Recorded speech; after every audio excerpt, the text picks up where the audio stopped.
저희는 지금 종합부동산세에 대한 이야기를 나누고 있습니다. 세금 줄여주는 남자, 국민은행 WM 투자자문부장님이신 원종훈 세무사님 모셨습니다. 안녕하세요. 네, 반갑습니다.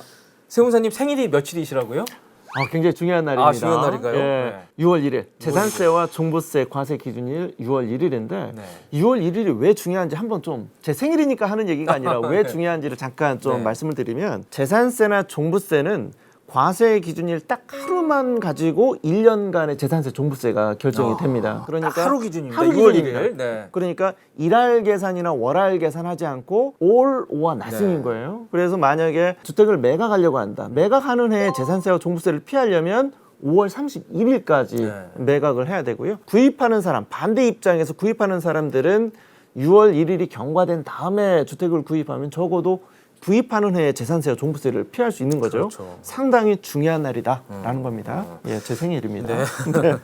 그래서 그게 5월 말 6월 초 이때는 이제 그 문제가 이슈가 되기 때문에 계약할 때도 뭐 누가 부담한다 이런 것도 좀 하기도 하고 그러더라고요. 그렇습니다. 특히나 내년 2021년도의 상반기에는 그래서 매물이 상당히 네. 많이 나올 가능성이 있는 그렇습니다. 이유가 이게 지금 바뀐 세법에 부담스러운 재산세 종부세 부담이 내년도부터 본격적으로 시작되다 그렇습니다. 보니까 네. 아무래도 예, 그럴 영향이 있지 않을까라는 생각이 듭니다. 네. 자, 그런데 저희가 최근에 그 종부세 관련해서 제기되고 있는 이슈가 하나 있습니다. 바로 부부 공동명의인데요. 네. 부부 공동명의를 하면 절세에 도움이 된다. 이렇게들 많이 알고 계시죠. 저도 그렇게 생각해서요. 집 한 채 있는데 부부 공동명의로 갖고 있습니다. 네, 네. 예. 그런데요.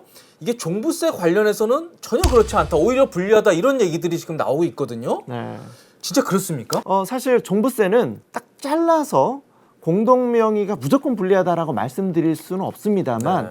일반 세금과 다르게 공동명의가 불리할 요인들이 몇 가지가 분명히 있기는 있습니다. 네. 예, 그거는 이제 조금 이따 차차 설명 네. 한번 드리도록 하겠습니다. 그래서 이 문제를 일단 이해하시기 위해서는요. 1주택자에 대한 그 종부세 감면 제도들이 있습니다. 그 종부세가 오르다 보니까 또 억울한 또 1주택자에 대해서 구제도 필요하다고 봤기 때문에 정부가 그 감면 제도를 도입을 했고요. 그리고 내년엔 이 감면 제도가 좀 확대가 됩니다. 이런 게 어떤 건지 한번 설명을 드리겠습니다.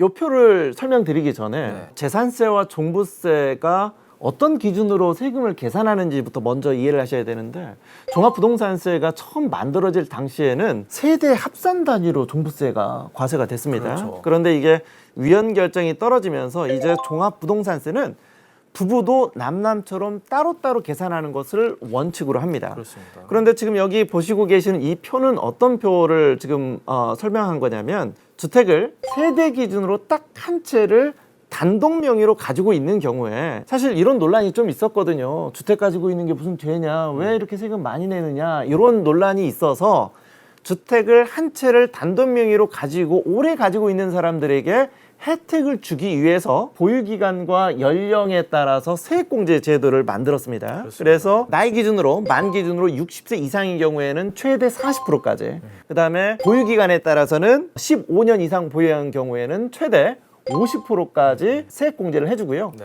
두 개를 합하면 90%잖아요. 최대 기준으로. 하지만 맥시멈 기준으로는 80%까지 네. 세액공제를 해주겠다. 내년부터 80%입니다. 그렇습니다. 올해는 현재는 70%고요. 네. 맞습니다. 자, 그래서 결국 집을 가지고 계신 분이 연령이 있으시고 또 오래 가지고 있으면 종부세가 많이 절감이 됩니다. 바로 이제 저기서 좀 전에 말씀하셨듯이 한 명, 세대당 한 명에 대해서만 저 혜택을 주는 겁니다. 그렇죠. 그리고 이게 부부 공동명의일 때는 저 혜택이 전혀 적용이 안 된다고 최근에 정부가 확인을 해줬습니다. 네, 맞습니다. 예, 예. 이 표가 상당히 의미 있는 표인데요. 주택 한 채를 오래 가지고 있을 경우에 최대 80%까지 종합부동산세 세액공제가 가능하다라는 말씀을 드렸었죠. 네. 주택을 딱 한 채를 가지고 있으면 혜택이 또 다른 혜택이 하나가 있는데 우리 종합부동산세 기준 금액이 9억 원이 됩니다. 그렇죠. 그러니까 9억 넘는 부분부터 종부세가 계산이 되고 9억 넘는 부분에 대한 종부세를 계산될 때 거기에 최대 80%까지 세액공제를 해주겠다라는 그렇죠. 겁니다. 그런데 이 문제는 1주택이라 하더라도 이 혜택을 받을 수 있는 사람은 단독 명의일 때만 가능하다라는 겁니다.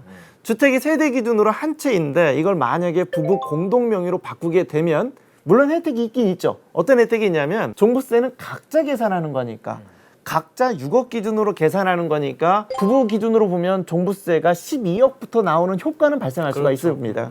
하지만 세액공제는 포기해야 된다라는 겁니다.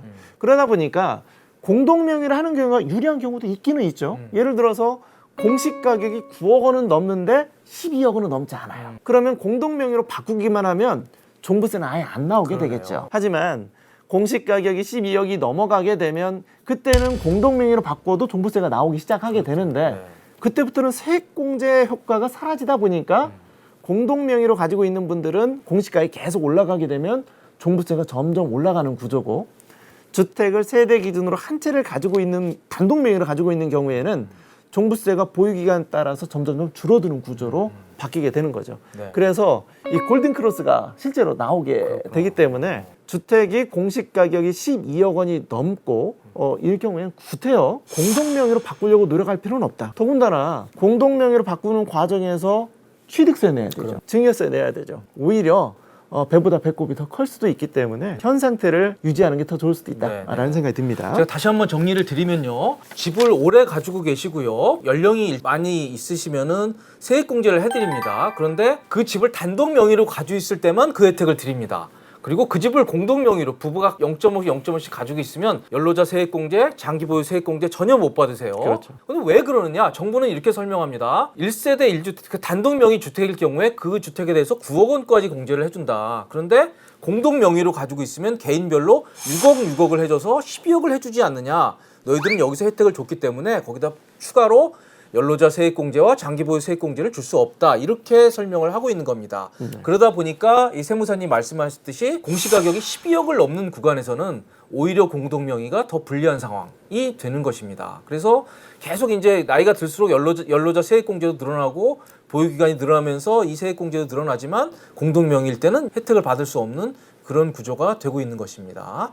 자, 그러면 실제로 그 두 사례의 경우에 보유세가 어떻게 달라지는지 저희가 한번 시뮬레이션을 해봤습니다. 여러분들이 보고 계시는 이 표는 주택을 단독 명의, 세대 기준으로 한 채만 있다는 가정은 깔려 있어요. 네. 우리 집은 딱 한 채만 있는데 한 채는 한 사람 명의로 돼 있고 또 다른 케이스는 이제 부부 공동 명의로 돼 있다라는 겁니다. 우리가 생각 같아서는 부부 공동 명의가 유리하다라고 생각할 수가 있는데, 물론 이건 공시 가격이 15억 원이 넘는다는 전제를 깔았습니다. 그래야 이제 의미 있는 결과가 나오는 거니까. 그렇습니다. 이때 보시면 공동 명의일 때는 점점 이렇게 늘어나는 구조로 되어 있죠. 네. 보유세가 네. 늘어납니다. 늘어납니다. 공시가격이 올라가니까 보유세가 네, 네. 늘어난다 이렇게 보시면 되고요. 요것도 단독 명의일 때도 늘어나긴 하지만 늘어나는 속도가 조금 낮죠. 낮죠. 제가 이 공시 가격이 매년 5%씩 오른다는 가정을 했기 때문에 네. 그래서 상대적으로 더 떨어진다라는 거고, 특히나 우리가 종합부동산세에 대한 이 세액공제, 보유기간과 연령에 따라서 세액공제가 늘어나는 구조로 돼 있는데, 이게 재밌게 보유기간과 연령은 같이 늘어나죠. 예를 들어서 하나는 멈출 수는 없지 않습니까? 네. 그러다 보니까 일정 나이 수준과 보유기간이 늘어나게 되면 세액공제 효과는 극대화될 수 있다는 것까지 네. 고려할 수가 있습니다. 저 표는 지금 그 주택 소유자 연령을 75세, 보유기간 15년을 가정한 겁니다. 그렇습니다. 네. 네. 자, 요 표가 되게 참 재밌더라고요. 맞습니다. 세 가지 경우를 다 시뮬레이션을 하셨는데 네. 이거는 공시가격 10억 원인 아파트를 두 채를 보유한 경우입니다. 이때 두 채를 단독으로, 남편 혼자서 이제 단독으로 두 채를 가지고 있는 경우, 그 두 채를 부부가 공동으로 가지고 있는 경우, 그리고 각자 하나는 남편, 하나는 아내 이렇게 가지고 있는 경우 세 가지를 한번 비교해봤습니다. 어떻습니까? 이게 상당히 재미있는 시뮬레이션입니다. 네. 일단 첫 번째 거 보면은 예를 들어서 남편이 혼자 두 채를 모두 다 가지고 있다는 가정을 한번 해볼게요. 당연히 보유세는 많이 나올 수밖에 그렇죠. 없겠죠. 우리가 잘 모르는 사람이 보더라도 많을 수밖에 없는 상황입니다. 당연합니다. 예, 이게 지금 공시 가격 10억 정도 되는 거를 두 채를 단독 명의로 가지고 있었을 적에 2021년도를 보게 되면 3,800만 원 정도 돼요. 웬만한 중소기업 연봉 정도 수준 나오기 시작한다는 거죠. 그래서 이제 일견 사람들은 이렇게 생각할 수가 있어요. 그러면 공동 명의로 바꾸면 되지라고 생각할 수 있잖아요. 요때 당연히 세금이 단독 명의로 있을 때보다 세금이 줄어드는 건 맞죠. 분산되는 거니까. 그렇습니다. 예, 공시 가격도 분산되고 과세표준도 분산되니까 세금이 줄어드는 건 맞는데, 근데 맨 마지막 거하고 비교해 보면 의미가 좀 다릅니다. 네. 세금 확 줄어드는 걸 좀 느낄 수가 많이 있죠. 차이가 나네요. 많이 차이가 네. 납니다. 왜 그러면 이런 효과가 나오느냐? 잘 한번 기억해 보시면 좀 전에 봤던 표를 보시면 종합부동산세 세율을 적용할 때 주택의 숫자에 따라서 세율이 달라졌잖아요. 네. 지분으로 가지고 있을 적에 이거 누구 주택으로 보느냐? 사실 지분 소유자도 주택 수요는 카운트가 들어가게 네. 되는 거거든요. 네. 그러다 보니까 공동 명의로 되어 있는 주택이 각자 주택 수로 카운트가 되다 보니까 높은 세율이 적용이 돼서 이제 이런 구조가 되는 겁니다. 이런 경우에는 공동 명의로 분산하는 게 아니라 주택이 다주택인 경우에는 각자 따로따로 가지고 있는 게 종부세 계산 측면에서는 유리하다라는 네, 거죠. 그렇구나. 정리해서 말씀드리면 이 서울에 두 채를 가지고 있다고 가정을 해보면요, 각자 단독 명의로 가지고 있으면 종부세는 딱 인별로 계산을 합니다. 맞습니다. 예, 그래서 남편 1주택자 세율을 계산하고요, 아내 1주택자 세율을 계산해서 2021년에 1,096만 원 정도가 나오는데요. A주택을 0.5 가지고 있고 B주택을 0.5 가지고 있으면 남편도 2주택자 세율이 계산이 되고요. 내년부터 3.6까지 올라갑니다. 네. 그리고 아내도 0.5을 가지고 있지만 3.6 세율이 되기 때문에 2021년에 보유세가 1,736만 원이 되는 겁니다. 조금 어떻게 보면 약간 이상하긴 해요. 네. 그래서 저도 또 정부에 물어보곤 했는데, 예전에 이제 종부세를 세대별로 하다가 인별로 하다가 뭐 이렇게 복잡하게 좀 된 측면이 있는 것 같아요. 이게 네. 주택수 예전에 한번 컨텐츠를 한번 저도 봤는데 네. 세대라는 기준이 상당히 중요한 부분이 있어요. 네. 그런데 이게 세금을 계산할 때 주택 숫자에 따라서 세금이 달라지는 게 여러 개가 있잖아요. 네. 양도소득세도 주택 숫자에 달라지고, 그렇죠. 네. 그다음에 주택 임대소득도 주택 숫자에 따라 달라지고, 종부세도 주택 숫자에 따라 달라지잖아요. 그런데 주택을 숫자를 세는 기준이 다 다릅니다. 양도소득세 같은 경우에는 세대 기준으로 세고요. 주택 임대소득에 대한 종합소득세를 계산할 때는 또 부부 기준으로만 세요. 아, 자식은 또 그런가요? 빼요. 아. 종부세는 세율을 적용하거나 한도를 계산할 적에는 각자 기준으로 또 주택수를 카운트를 합니다. 네.